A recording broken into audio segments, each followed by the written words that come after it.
ISRO விஞ்ஞானிகள் காராமணி விதைகளை விண்வெளியில் முளைக்க செய்தார்கள் என்று கேட்டவுடன் ஏன் இவ்வளவு செலவு செய்து விண்வெளியில் இந்த ஆய்வெல்லாம் செய்கிறீர்கள் என்று சிலர் கேட்கக்கூடும். ஆனால் இந்த ஆய்வுக்கு மிகவும் சொற்பமான அளவு செலவு செய்யப்பட்டது. அதன் காரணத்தை கேட்டால் உங்களுக்கு வியப்பாக இருக்கும்.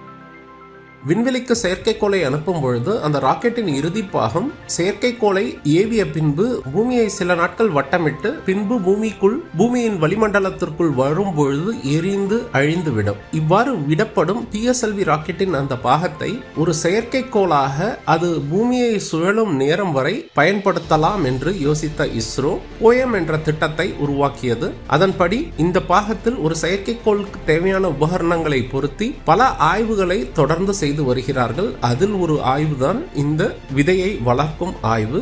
மற்றவர்கள் குப்பை போல் இதனை விண்வெளியில் விட்டு விடுவார்கள். மாறாக இந்திய விஞ்ஞானிகள் இதிலையும் ஆய்வை செய்யலாம் என்று இன்று வரை பற்பல ஆய்வுகளை தொடர்ந்து செய்து கொண்டே வருகிறார்கள். இந்த விதைக்காக இந்த ராக்கெட் அனுப்பப்படவில்லை. இந்த ராக்கெட்டில் இந்த ஆராய்ச்சி ஒரு இலவச இணைப்பாக சென்றது. இதுவரை 4 முறை போயம் என்ற திட்டத்தை செயல்படுத்தி பல ஆராய்ச்சிகளை செய்துள்ளார்கள். இதற்கு பின்னே உள்ள தொழில்நுட்பத்தை தமிழில் நீங்கள் அறிந்து கொள்ள வேண்டும் என்றால் கீழே இருக்கிற லிங்கை கிளிக் பண்ணுங்க. முழுநீள வீடியோவாக நாங்கள் அதை எங்கள் சேனலில் கொடுத்திருக்கிறோம். நம்மை சுற்றி இருக்கும் அறிவியலை நீங்கள் அறிந்து கொள்ள வேண்டுமா? அப்படி என்றால் இந்த சேனலை சப்ஸ்கிரைப் செய்து கொள்ளுங்கள்.